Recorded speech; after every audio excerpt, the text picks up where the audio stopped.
നമുക്കിന്ന് നെത്തി വഴുതനങ്ങയും കോവയ്ക്കയും കൂടി ചേർത്തൊരു മെഴുക്ക് പുരട്ടി ഉണ്ടാക്കാം. അത് മിക്ക വീടുകളിലും കാണാൻ സാധ്യതയുള്ളതാണ്. ഇല്ലെങ്കിൽ ചെറിയ ചെറിയ കച്ചവടക്കാരുടെ കയ്യിൽ ഈ നിത്യവഴുതനങ്ങ കിട്ടും. ഇത് നമുക്ക് ഒരു 4ആയിട്ട് കീറിയിടാം. വലുതൊക്കെ 4ആയിട്ട് കീറാൻ, ചെറുതാണെങ്കിൽ 2ആയിട്ട് പൊളത്തിയിട്ടാൽ മതി. ഇങ്ങനെ പിന്നെ ഇതിൻ്റെ കൂടെ നമ്മൾ ചേർക്കുന്നത് ഈ ഉണ്ടമുളകാണ്. പച്ചമുളകായാലും കുഴപ്പമില്ല, ഇതിപ്പോൾ ഉള്ളത് കൊണ്ടാണ് ഞാനിത് ചേർക്കുന്നത്. ഇത് നമുക്കൊരു 3ആയിട്ടൊക്കെ കീറിയിടാം. നല്ല എരിവുള്ളതാണ്, അതുകൊണ്ട് കുറച്ചിട്ടാൽ മതി. ഇനി നമുക്ക് കോവയ്ക്ക ഇത് ഇച്ചിരി നീളം കൂടിയതാണെങ്കിൽ ഇങ്ങനൊരു ചെറിയ പീസായിട്ട് ഇങ്ങനെ മുറിച്ചെടുക്കാം. ഇത് ഞാനൊരു 3ആയിട്ട് മുറിക്കും.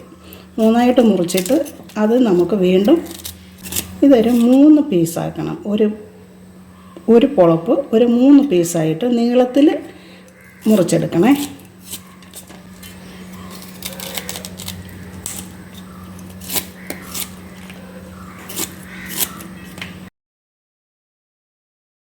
ഇനി നമുക്ക് ഇതിനുള്ള കടുക് താളിക്കാം.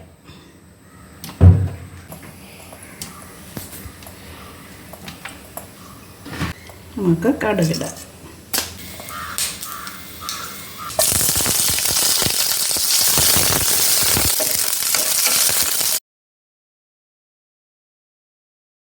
നമുക്കൊരു ഒരുപാട് കടുകൾക്ക് നമ്മൾ മറ്റു കറികൾക്ക് മൂപ്പിക്കുന്നത് പോലെ ഉള്ളി മൂക്കണ്ട.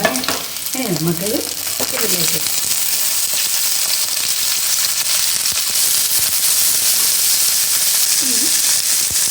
മഞ്ഞൾപ്പൊടി, ഉപ്പ്,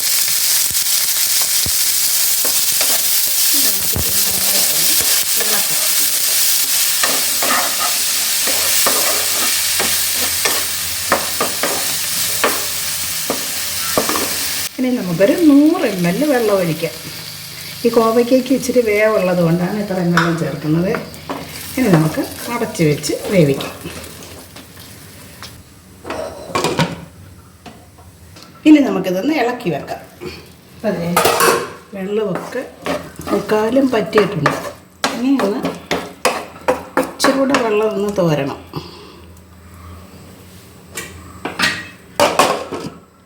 ഇപ്പം നമ്മൾ ഇളക്കി വെച്ചിട്ട് 2 മിനിറ്റായി.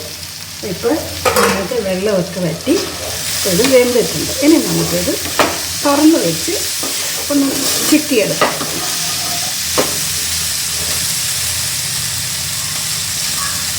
ഇനി ഒരു ചെറിയ തീയിലിട്ട് നമുക്ക് മൂപ്പിക്കാം.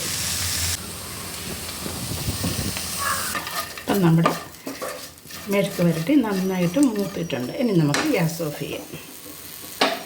ഇത് ചോറിൻ്റെ കൂടെ കഴിക്കാനായിട്ട് നല്ല ടേസ്റ്റുള്ളൊരു മെഴുക്ക് പുരട്ടിയാണ്. എല്ലാവരും ട്രൈ ചെയ്ത് നോക്കൂ. റെസിപ്പി ഇഷ്ടമായാൽ മറക്കാതെ ഒന്ന് സബ്സ്ക്രൈബ് ചെയ്യണേ.